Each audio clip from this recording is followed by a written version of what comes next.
दोस्तों, एक असली मर्द कौन होता है? मर्दों में भी एक असली मर्द होना, एक सिग्मा मेल होना बड़ा रेयर होता है। लेकिन ऐसे ही मर्दों के दम पर आज पूरी सोसाइटी टिकी है। सिग्मा मेल्स की वाइब भी अलग होती है और एक सिग्मा मेल कभी भी बोझ के नीचे नहीं दबता, बल्कि चैलेंजेस को अपने सामने झुकाता है। वो औरतों पर दम नहीं दिखाता, बल्कि अकेले ही झुंड से भिड़ने का जिगर रखता है। एक सिग्मा मेल बहुत रेयर होता है, लेकिन जो भी होता है वो अकेला काफी होता है। आज के इस वीडियो में मैं 8 ऐसी क्वालिटीज बताऊंगा जो हर सिग्मा मेल के अंदर होती है।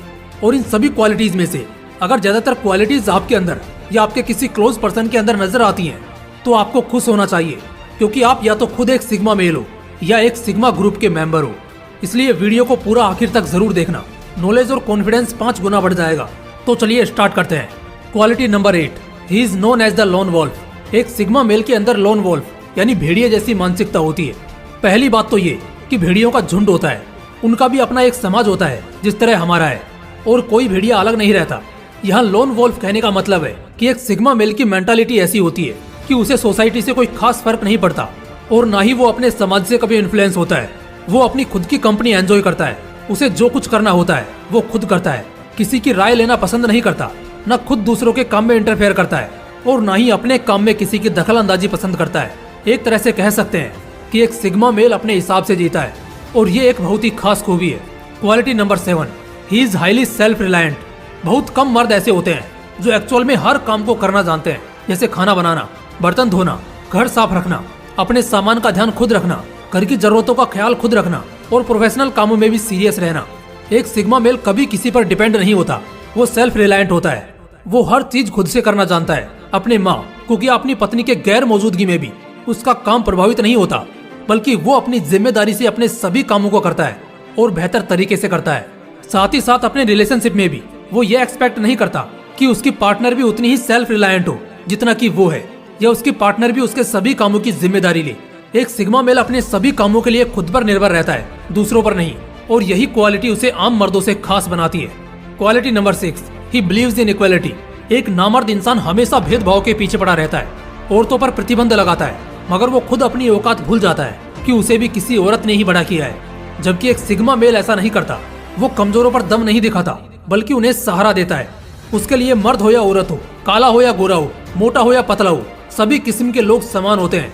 इसी वजह से सिग्मा मेल को लड़कियां भी खूब पसंद करती हैं, क्योंकि सिग्मा मेल लड़कियों पर जोर नहीं दिखाता, बल्कि उन्हें सपोर्ट करता है। एक सिग्मा मेल हमेशा इक्वालिटी को ध्यान में रखता है और सबको समान इज्जत देता है। उसके लिए कोई बड़ा या छोटा नहीं होता, और एक असली मर्द कभी भेदभाव पर यकीन नहीं रखता। Quality number 5, he don't care about peoples. दूसरों से उसे कोई फर्क नहीं पड़ता। सिग्मा मेल्स अपनी एक अलग दुनिया बनाकर जीते हैं, और अपनी दुनिया के वो बादशाह होते हैं। उन्हें लोगों की बातों से या उनके तानों से कोई फर्क नहीं पड़ता है। एक कमजोर मर्द दूसरे लोगों के बातों से झुक जाता है। अगर ज्यादातर लोग किसी बात को बोले जा रहे हैं, तो एक कमजोर मर्द उसे सही मान लेता है, चाहे वो बात गलत ही क्यों ना हो। लेकिन एक सिग्मा और स्ट्रॉन्ग मेल वही करता है जो सही होता है, जिस पर उसे खुद भरोसा होता है। इसीलिए तो ऐसे मेल्स को वन मैन आर्मी कहा जाता है, क्योंकि ये खुद में ही एक गैंग के बराबर होते हैं। Quality number 4, they are emotionally strong. Weak male को अगर कोई जरा सा इग्नोर भी कर दे या उसकी बातों में जरा सी खामियां निकाल दे, तो बस इतने से वो चिढ़ जाता है, हर्ट हो जाता है। जबकि एक सिग्मा मेल ऐसा नहीं करता। प्यार मोहब्बत में धोखा खाकर महीनों तक आंसू बहाना और दुनिया से अपना मुंह छिपाना, ये एक कमजोर मर्द की निशानी है, एक सिग्मा मेल की नहीं। जहाँ पर वीक मेल लड़कियों के छोड़ जाने पर गम में आंसू बहाते रह जाते हैं, वहीं एक सिग्मा मेल की पर्सनैलिटी ऐसी होती है कि उनके छोड़ जाने पर लड़कियां जिंदगी भर रिग्रेट करती हैं। और ये सब सिर्फ इसी वजह से हो पाता है क्योंकि सिग्मा मेल्स इमोशनली बहुत स्ट्रॉन्ग होते हैं। वो अपने इमोशंस को बहुत अच्छी तरह कंट्रोल करना जानते हैं, और वो उतना ही रिस्पेक्ट या रेस्पॉन्स दिखाते हैं जितना उन्हें सामने से मिलता है या दिखता है। वो अपने इमोशंस को खुद के ऊपर कभी हावी नहीं होने देते, इसलिए ऐसे मर्दों को कभी कोई झुका या फंसा नहीं पाता।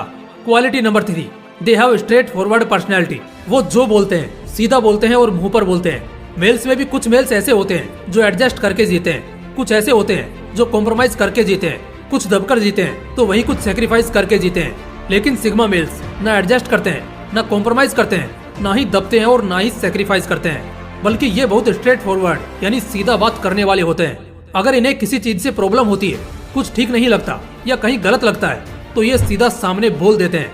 बस यही अंदाज इनकी पर्सनैलिटी में 4 चांद लगाता है, और यही एक रीजन है कि दूसरे लोग सिग्मा मेल से इतने अट्रैक्ट भी होते हैं और इनके सामने कुछ गलत बोलने से डरते भी हैं।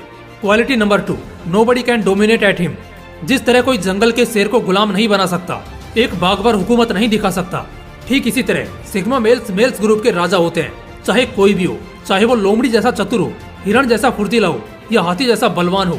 एक सिग्मा मेल पर कभी कोई डोमिनेट नहीं कर सकता, कोई उस पर जबरदस्ती नहीं कर सकता और न ही उसे किसी भी चीज को या किसी भी काम को करने के लिए मैनिपुलेट कर सकता है, क्योंकि sigma males highly self reliant होते हैं। इसी वजह से उनको मैनिपुलेट करना, उनसे जबरदस्ती किसी काम को कराना या करने के लिए उकसाना या फिर किसी के खिलाफ भड़काना, ये सब ऑलमोस्ट इम्पॉसिबल है।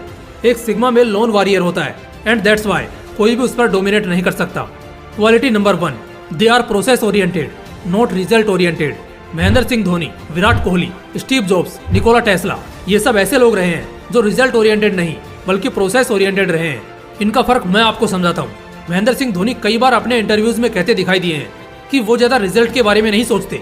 इनफैक्ट उन्होंने कभी ये भी नहीं सोचा था कि कभी वो टीम इंडिया को नेशनल और इंटरनेशनल लेवल पर रिप्रेजेंट करेंगे। उनका फोकस हमेशा से ही आज और कल में होता था। इसको थोड़ा और गहराई से समझेंगे तो आपको पता चलेगा कि इस टास्क को पूरा करने के बाद रिजल्ट कैसा मिलेगा या उसमें कितना मजा आएगा। इससे ज्यादा फोकस प्रोसेस में करना है कि इस टास्क को कितने बेहतर तरीके से यूनिक पर्सपेक्टिव से किया जाए, जिससे हमारा ये टास्क 120% सफल हो जाए। किसी भी प्रोडक्ट को लॉन्च करने के बाद होने वाले इनकम और एसेट से ज्यादा ध्यान स्टीव जॉब्स का प्रोडक्ट बनाते वक्त होता था कि इसे कितना ज्यादा और सूटेबल किया जा सकता है, कंफर्टेबल किया जा सकता है। फ्यूचर के अच्छे रिजल्ट्स को इमेजिन करके एंजॉय करना गलत नहीं है, लेकिन आपको प्रोसेस ओरिएंटेड होना चाहिए। इस बोर्ड के एग्जाम में जब आप टॉप कर लेंगे तो आपकी रेस्पेक्ट बढ़ जाएगी, आपको अच्छा कॉलेज मिल जाएगा, पेरेंट्स से एक नई बाइक मिल जाएगी। ये सब सोचने से ज्यादा आपको सोचना ये है कि आप इस प्रोसेस को और ज्यादा परफेक्ट कैसे कर सकते हो। आप आज क्या और कितना ज्यादा पढ़ सकते हो, कितना हार्डशिप कर सकते हो। यही आपको बेहतर रिजल्ट्स दिलाने में हेल्प करते हैं। और प्रोसेस ओरिएंटेड एटीट्यूड सिर्फ एग्जाम तक नहीं बल्कि लाइफ के हर विजन में हेल्प करेगा। जैसे अपने ड्रीम जॉब की तैयारी करना, अपना कोई ड्रीम फॉलो करना, बिजनेस के लिए किसी स्ट्रेटेजी को सक्सेसफुली लॉन्च करना और भी बहुत कुछ। इसलिए प्रोसेस ओरिएंटेड बनो, रिजल्ट ओरिएंटेड नहीं। दोस्तों, इन क्वालिटीज में से आपके अंदर कौन कौन सी क्वालिटीज हैं कमेंट करके जरूर बताना। और अगर वीडियो अच्छा लगा तो चैनल को सब्सक्राइब जरूर कर लेना। फिर मिलते हैं अगले वीडियो में, तब तक के लिए जय हिंद, वंदे मातरम।